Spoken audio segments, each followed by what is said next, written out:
Okay, and then we come to the last part of this session, and it's about new initiatives in WASP Graduate School, and Georgia is here? Yes, Georgia is here. Yeah.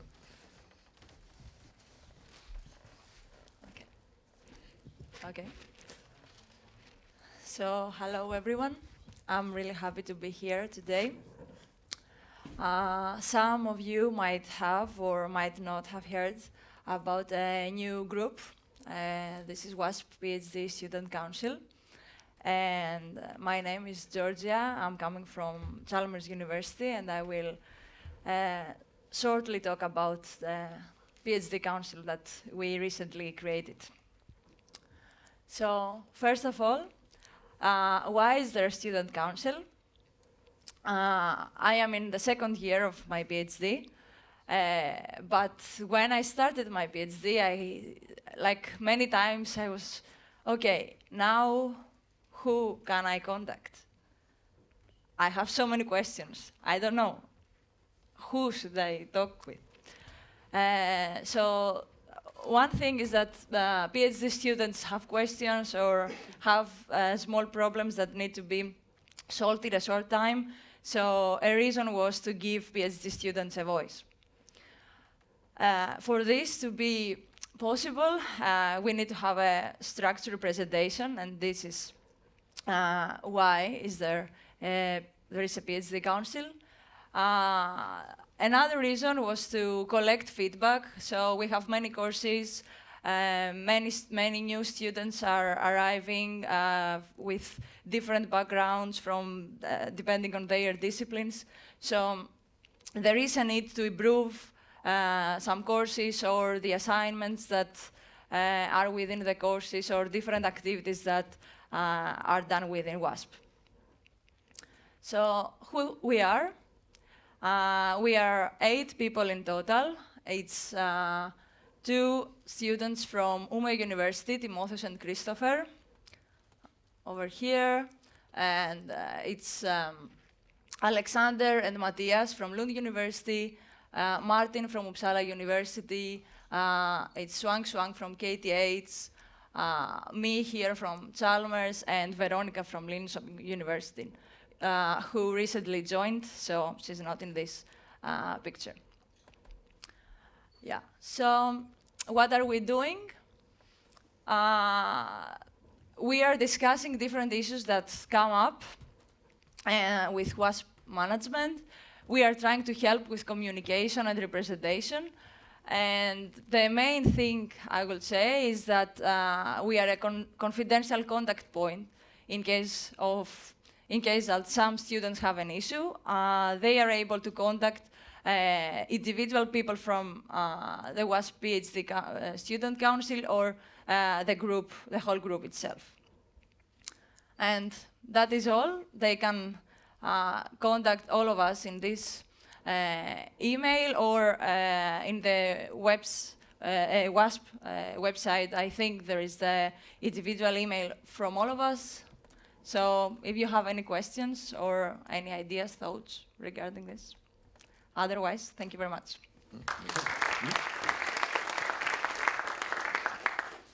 If you have some questions now, you have take the opportunity. Okay, it seems everything's clear. Yeah, thanks a lot. Okay, then the last part, and that's the report from about the industrial PhD students. And okay. Yeah, I'm not Karl-Erik, you see. You are not Karl-Erik, but.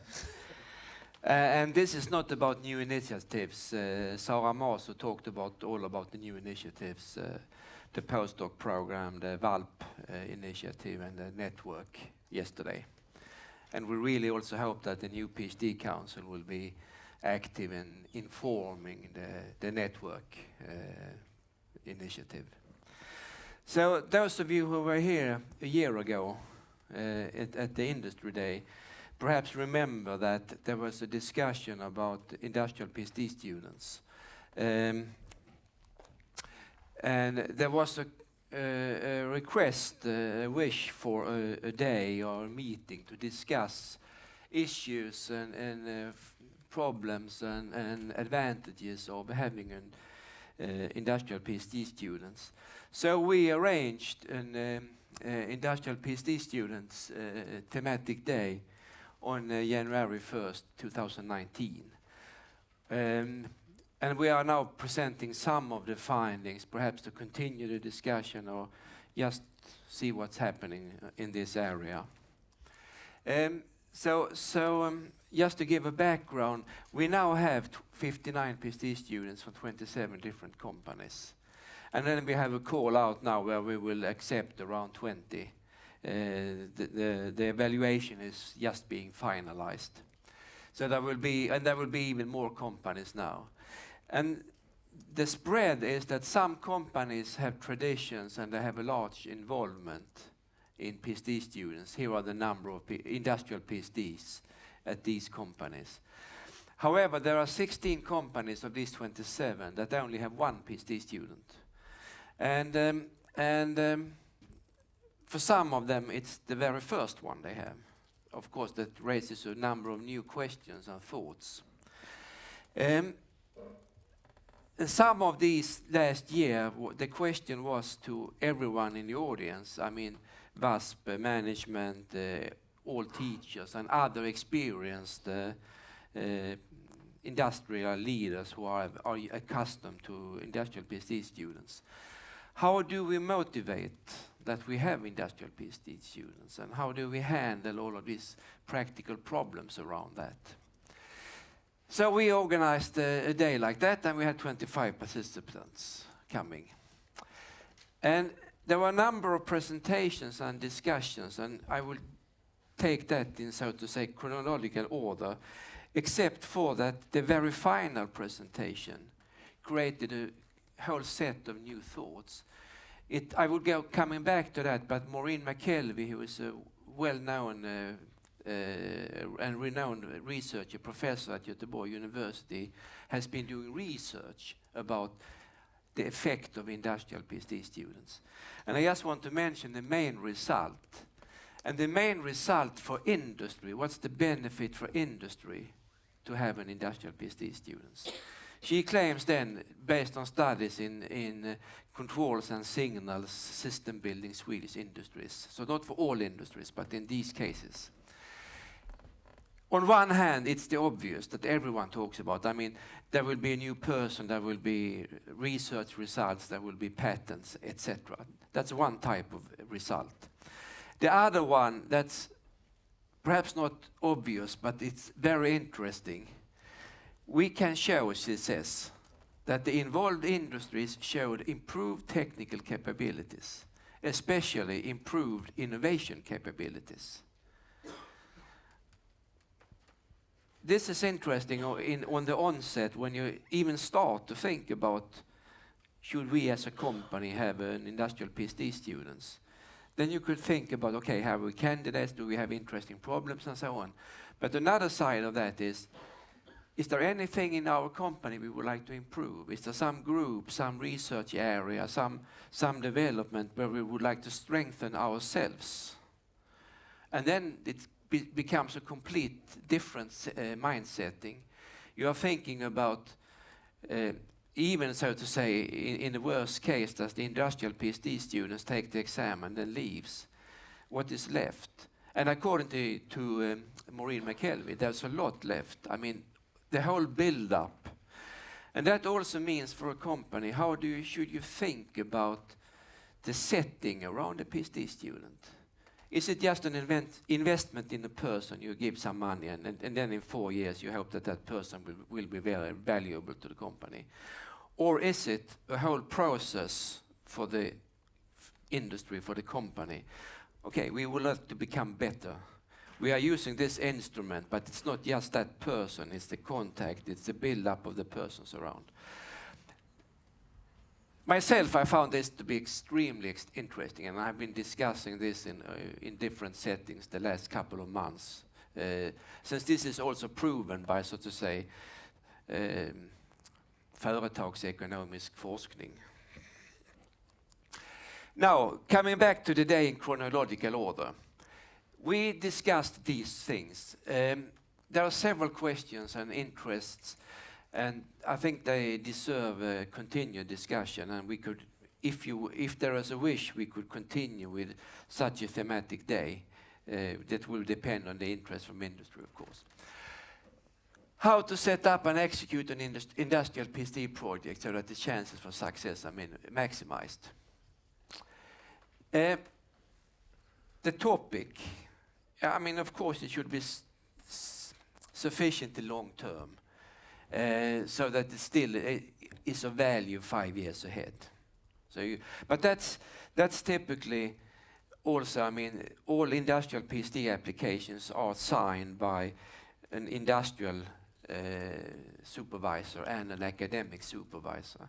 And it's of course the responsibility of the academic supervisor in that discussion that, okay, this is long term, we think this is research. But then there is this element from the industrial supervisor, who is the one who knows the company and what the company needs in 5 years. Is this something we need in 2 years? Or is this something general that we will be able to build on from 5 years and ahead? These are interesting questions that should be perhaps emphasized even more in our application forms. How to handle deviations. This is more for those companies who are entering the area, having their first industrial PhD students.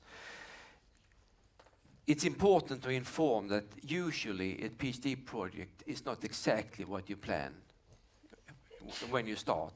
It takes deviations, and you find new problems, and you adjust.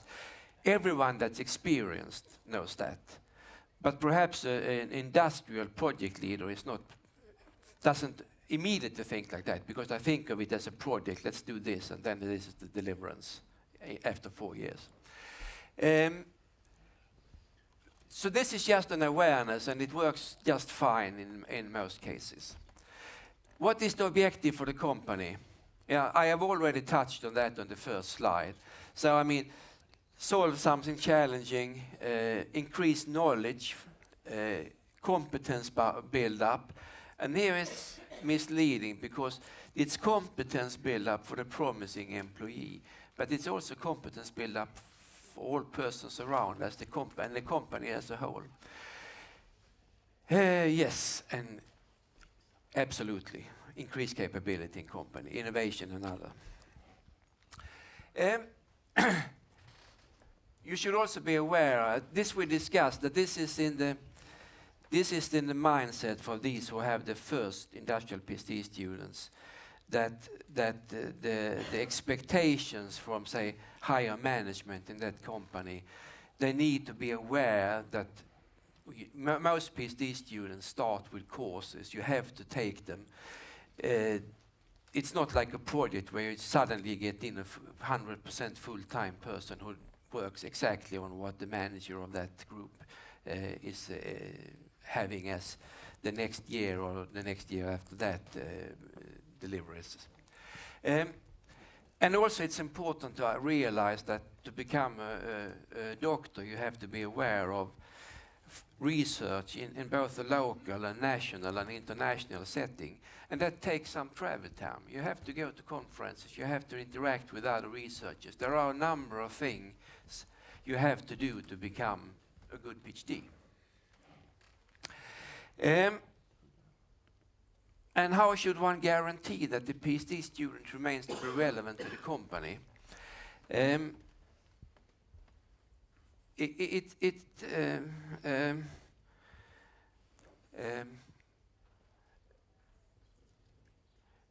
It's important during the time, and it's also important, and we have the ambition in WASP now to start asking the first batch who are now approaching exam, to ask them and their industrial supervisors, okay, now X here has been doing this for 3-4 years, and in a year, say, the person will take an exam. What do you have for plans? What type of jobs, what type of career planning do you have for this person now? This is important, I think. there are some ideas that you should have regular seminars so that the company is informed about what the research is. Also because of these deviations, no PhD project is a straight line. So having yearly updates at the companies, I think it's a good idea. And this came not from us, this came from other industry leaders that have more experience in how to do this, for instance, Saab and Ericsson and so on. So these are, so to say, experiences from role models, company role models that have experience in industrial PhD students. So then we had 3 invited speakers, one experienced academic supervisor, Carl-Henrik Johansson. He thinks a little bit, but I don't want to tell you, it's even more emphasized on the next slide. This he pressed hardly. He said that 80-20 is the right split. 4 days a week at the industry and 1 day a week at the company was his solution. Now we are just finalizing the reference group is just finalizing this round. But long before the deadline for applications, I had a call from one candidate that asked, I mean, if this was, we have some rules, and he asked if, I mean, I have a situation, I think I will be at my company all the time, not attending university at all, if that was okay. And I said, no, that's not according to the rules. And then he argued that it should be good and it could be good and so on. But I think he misses the point about what you also learn, not besides just doing the research, but being at university. And then he praises also all the advantages for university and also industry with the contact between industry and academia to get results and to get exposed to each others. Then we have an experienced industrial supervisor, Claes Lundström, who is himself was an industrial PhD student once upon a time. And now he is, what is he, CTO for Sectra or something. I mean, yeah, the highest technical position at Sectra.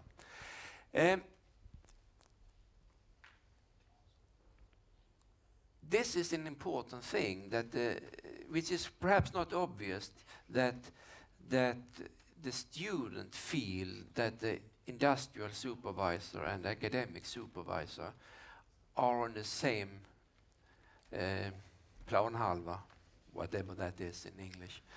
And so that they have agreed, they have a common vision, they want the same things.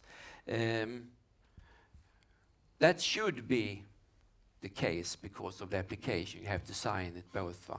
But apparently there have been cases where there have been kind of a discussion between the industrial supervisor and the academic supervisor, what is the best to do, and I mean, and so on. That of course can happen.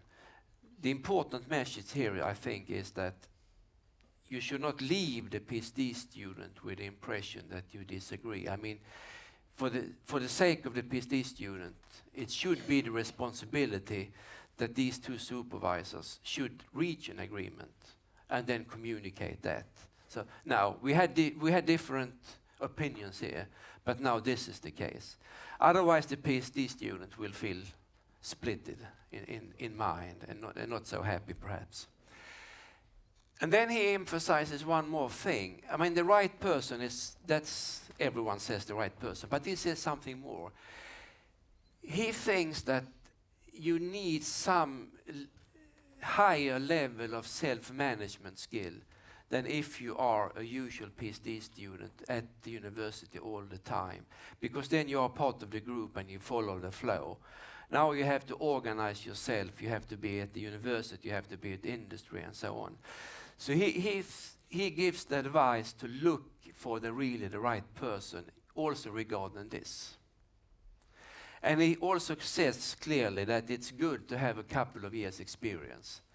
Saab is very strict about that. I mean, you need to have been working at Saab before you can become an industrial PhD student. Other ones are taking in new industrial PhD students and then get WASP financing from the start. And that is okay from our rules. But from the experience of what is best, that's not the experience. It works fine in many cases. However, he emphasizes this.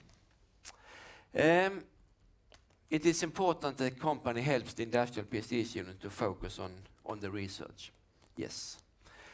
Then he have some thoughts about that you should be at a separate research department, not in regular production or where you have day-to-day operations and so on. But then being a little bit questioned by the audience also, he thinks about Sectra, who has a separate research department extremely close to production. So I mean, he also emphasized that it's very good to, if you are in industry, to have some feel for where your work is going to be applied. So this is not a trivial statement, how you so to say, separate the industrial PhD student from the day-to-day work, still having a good contact with the day-to-day work and the problems in that. And he is quite happy here that all of our PhD students stayed in the company for a long time. Saab has also that experience.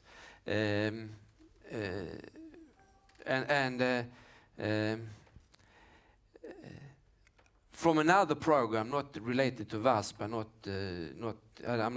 but there was a company took in a number of PhD students, industrial PhD students, and the saying among them after 3-4 years was that bli klar eller bli kvar. So I mean, the idea they had that they should finish the PhD studies and leave the company as soon as possible, or you have to stay. And that's not a good situation, and we are really, and I haven't seen anything like that in WASP, because we have been aware of this, and we have the rules in the application to prevent that from happening. That's why we are strict on the 80-20 rules and the other things in the signing of the contract, both from industry and academia and the PhD student himself. And then the final speaker was Marine McKelvey, and then she reported from her own research 2 types of benefits, and it published in journal papers. And there are some other related research, Perkman, which she is relying on. So this can be checked.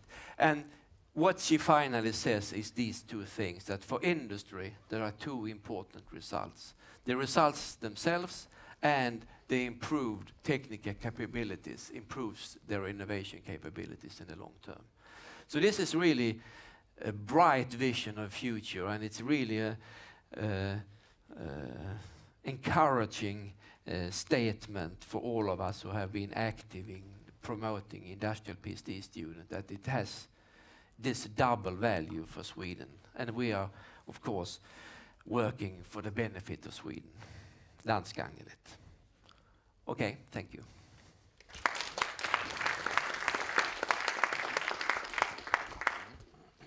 If you have some questions. One question directly about the quality comment. So one thing that I didn't really see here is that from a university perspective, it's important that we make the industrial PhD students part of the research group in just exactly the same way as the non-industrial PhD students. They should not be separate, which is why I think this 80-20 rule, or whatever you want to call it, is a very, very good thing. Yeah, this is a background to this comment, but it's not stated as clearly as you did. But we agree. So it seems perhaps that we have discussed and talked about this. What would the interest be for another thematic day to discuss this? 0. No, it's fine. I mean, I think it was those who asked for this. I mean, they seem to be happy. They have not the handbook, but they have comments, results, and they feel. Perhaps they felt a year ago, if you were here then on the Industry Day, a little bit isolated and didn't know. I mean, they had perhaps then promoted, oh, we should have a PhD student here. And then they meet the upper management and they ask, okay, why? I mean, and they didn't have the answers. Now they have a whole set of answers and questions they can relate to. If there are no questions, I have 2 announcements. Okay. The lunch, do not go over the street. The lunch is here in this building. And after the lunch, the coffee is at the usual place for the coffee breaks. Okay, and I have also one announcement. So if you are interested in software technology and software engineering, then still you should go on other side after the lunch. So there is a room 36, there will be meeting there as soon as you finish by lunch and if possible by 12:30. 12:30 or no, 1:30. Okay, yeah. Back in time, back to the future, yeah. And I think by this I think we have finished the conference, and but I think we should thanks to Elina and Natalie who prepared this everything. So please stand up and we can give an applause.